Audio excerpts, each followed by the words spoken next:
Sir ರಾಜ್ಯಪಾಲ ನಿರೀಕ್ಷೆ ಮಾಡಿದ್ದಾರೆ sir. One second. Allah, let your friends get settled. Sir.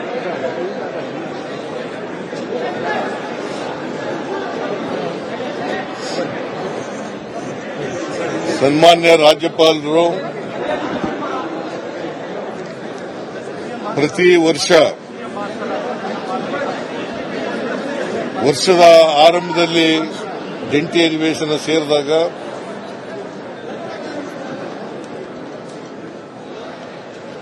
ಮತ್ತು ಹೊಸ ಸರ್ಕಾರ ಬಂದಾಗ ಜಂಟಿ ಅಧಿವೇಶನ ಉದ್ದೇಶಿಸಿ ಭಾಷಣ ಮಾಡತಕ್ಕಂಥದ್ದು ರಾಜ್ಯ ಸಂವಿಧಾನದ ರೀತಿಯ ರಾಜ್ಯಪಾಲರ ಕರ್ತವ್ಯ. ಆರ್ಟಿಕಲ್ 176, 163 ಬಹಳ ಸ್ಪಷ್ಟವಾಗಿ ಹೇಳ್ತದೆ, ರಾಜ್ಯಪಾಲರು ಅವರು ತಯಾರು ಮಾಡಿದಂಥ ಭಾಷಣವನ್ನು ಓದಾಗಿಲ್ಲ. ಕ್ಯಾಬಿನೆಟ್ ಏನ್ ಪ್ರಿಪೇರ್ ಮಾಡಿಕೊಡ್ತದೆ, ಸರ್ಕಾರದ ಸಚಿವ ಸಂಪುಟ ಏನ್ ತಯಾರು ಮಾಡ್ತದೆ ಭಾಷಣ, ಆ ಭಾಷಣವನ್ನು ಓದಲೇಬೇಕು.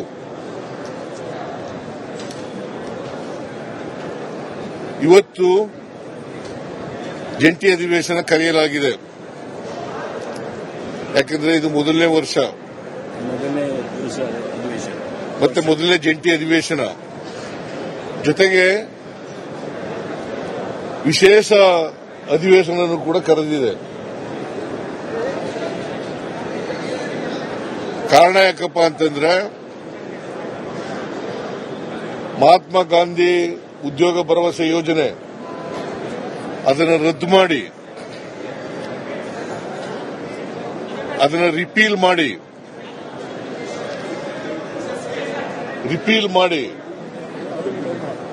ವಿ.ಬಿ.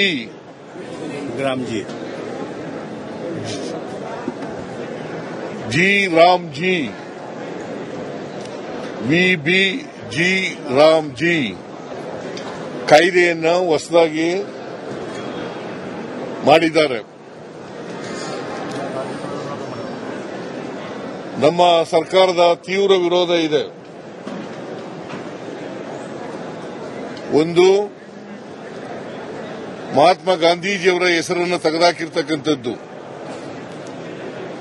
ಎರಡನೇದು, 20 ವರ್ಷಗಳ ಹಿಂದೆ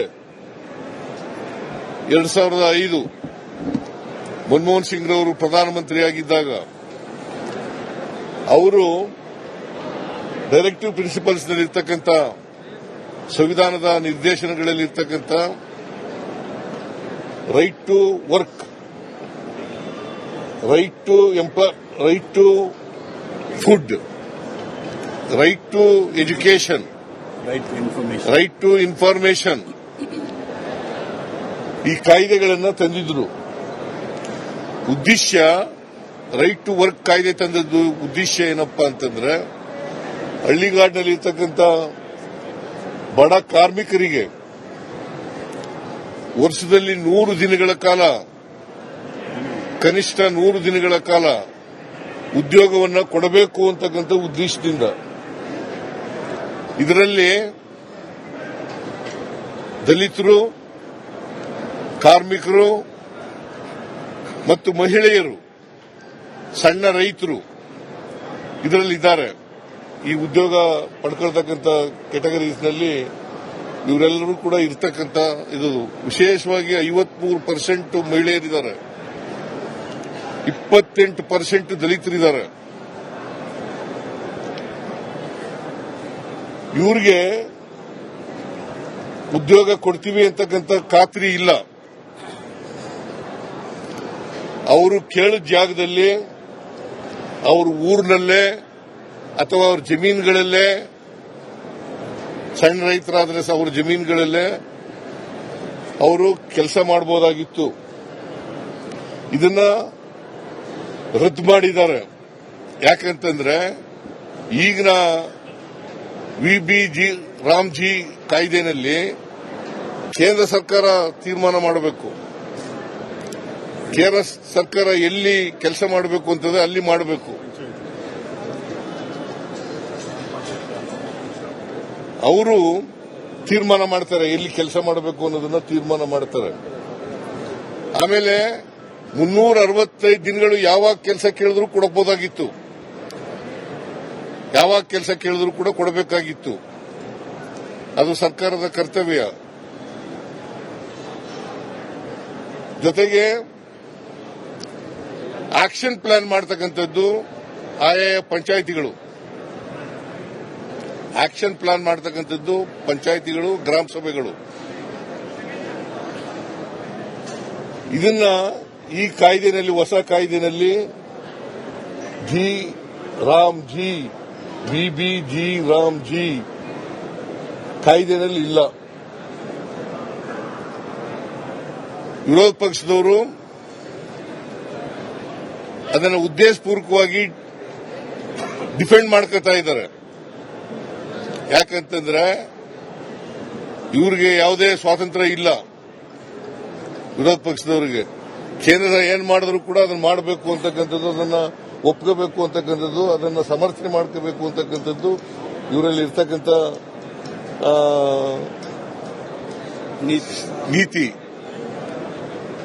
ನೀತಿ.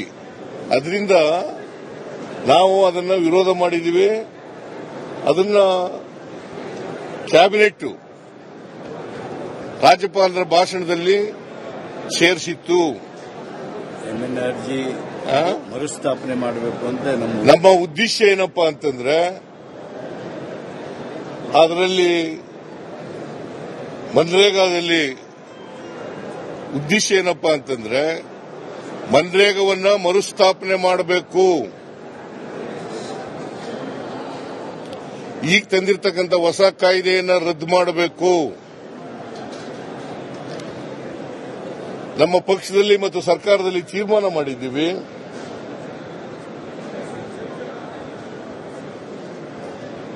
ಮನ್ರೇಗವನ್ನ ಮತ್ತೆ ಪುನರ್ಸ್ಥಾಪನೆ ಮಾಡೋವರೆಗೆ ಹೋರಾಟ ನಿರಂತರವಾಗಿ ನಡೀತದೆ.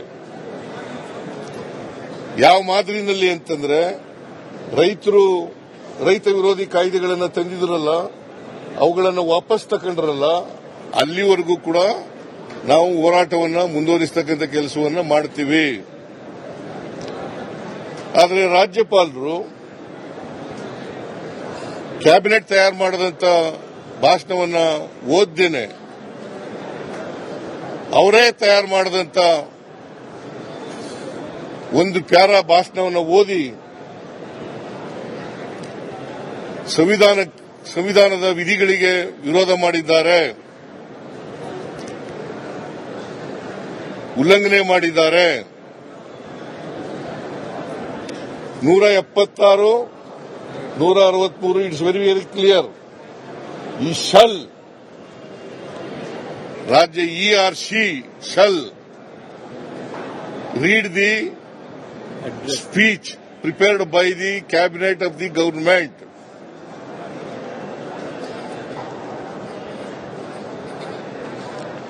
ಇದು ಇರ್ತಕ್ಕಂಥ ವಾಸ್ತವ ಪರಿಸ್ಥಿತಿ. ಇದು ಸಂವಿಧಾನದ ಉಲ್ಲಂಘನೆ ಆಗಿದೆ. ಮತ್ತೆ ಜನ ಪ್ರತಿನಿಧಿಗಳ ಸಭೆಗೆ ಅವಮಾನ ಆಗಿದೆ. ಇದು ಮೊದಲಿಂದ ನಡ್ಕೊ ಬಂದಿರತಕ್ಕಂಥ ಪದ್ಧತಿ. ಸಂವಿಧಾನ ಬಂತವಿಂದ ಅಸೆಂಬ್ಲಿಗಳು, ಪಾರ್ಲಿಮೆಂಟ್ಗಳು ಪ್ರಾರಂಭ ಆದ್ಮೇಲೆ ನಡ್ಕೊ ಬಂದಿರತಕ್ಕಂಥ ಸಂವಿಧಾನ ಬದ್ಧವಾದಂಥ ವಿಚಾರ. ಇದನ್ನ ಉಲ್ಲಂಘನೆ ಮಾಡಿದ್ದಾರೆ. ಇದನ್ನ ನಮ್ಮ ಸರ್ಕಾರ ಪ್ರತಿಭಟನೆ ಮಾಡ್ತದೆ, ನಮ್ಮ ಪಕ್ಷ ಪ್ರತಿಭಟನೆ ಮಾಡ್ತದೆ, ನಮ್ಮ MLAಗಳು ಪ್ರತಿಭಟನೆ ಮಾಡ್ತಾರೆ, MLCಗಳು ಪ್ರತಿಭಟನೆಯನ್ನು ಮಾಡ್ತಾರೆ. ಇಡೀ ರಾಜ್ಯದಲ್ಲಿ ನಾವು ಹೋರಾಟವನ್ನು ಹಮ್ಮಿಕೊಂಡಿದ್ದೀವಿ. ರಾಜ್ಯಪಾಲರು ಕೇಂದ್ರ ಸರ್ಕಾರದ ಕೈಗೊಂಬೆಯಂತೆ ವರ್ತಿಸಿದ್ದಾರೆ.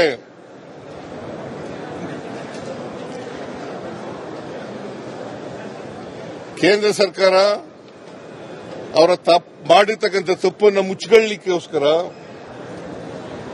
ರಾಜ್ಯಪಾಲರ ಕೈಲಿ ಬೇರೆ ಭಾಷಣವನ್ನು ಓದಿಸಿದ್ದಾರೆ.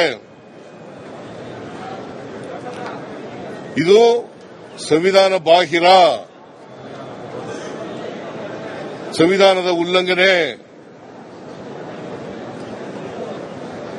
ಅವರ ಕರ್ತವ್ಯವನ್ನ ಪಾಲನೆ ಮಾಡಿಲ್ಲ, ಅವರ ಜವಾಬ್ದಾರಿಯನ್ನ ಪಾಲನೆ ಮಾಡಿಲ್ಲ.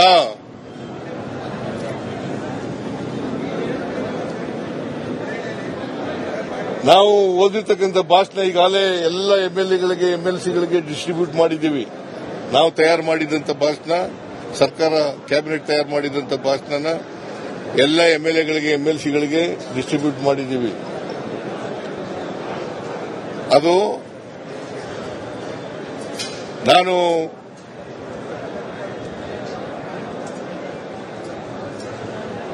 ಮತ್ತೆ ನಿಮ್ಮ ಜೊತೆ ಮಾತಾಡ್ತೀನಿ. ನಾನು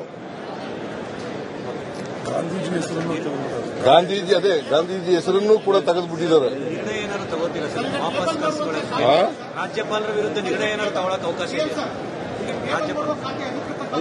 ಇಲ್ಲ, ನಾವು ಕೋರ್ಟ್ಗೆ ಹೋಗ್ಬೇಕು, ಸುಪ್ರೀಂ ಕೋರ್ಟ್ನಲ್ಲಿ ಮೊಕದ್ದಮೆಯನ್ನು ಹೂಡಬೇಕು ಬೇಡವೋ ಅಂತಕ್ಕಂಥದ್ದನ್ನು ವಿಚಾರ ಮಾಡಿ ನಿಮಗೆ ತಿಳಿಸ್ತೀನಿ. ನಿರ್ಣಯ ಏನಾದ್ರು ತಗೋಬೋದಾ ಸರ್? ರಾಜ್ಯಪಾಲರ ಈ ನಡೆ ವಿರುದ್ಧ ನೀವು ವಿಧಾನಸಭೆಯಲ್ಲಿ ನಿರ್ಣಯ? ಇಲ್ಲ, ನಾನು ಈಗ ಕೂತ್ಕೊಂಡು ಮಾತಾಡ್ತೀನಿ, ಬೇರೆ ಮಂತ್ರಿಗಳ ಜೊತೆ ಮಾತಾಡ್ತೀನಿ, ಲಾ ಮಿನಿಸ್ಟರ್ ಜೊತೆಗೂ ಮಾತಾಡ್ತೀನಿ.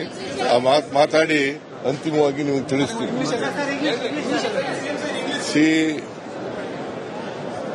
Every new year, the governor has to address the joint session and he has to read the speech prepared by the cabinet. That is constitutional, because 176 of the Indian Constitution, Article 176 of the Indian Constitution, and 163 of the Constitution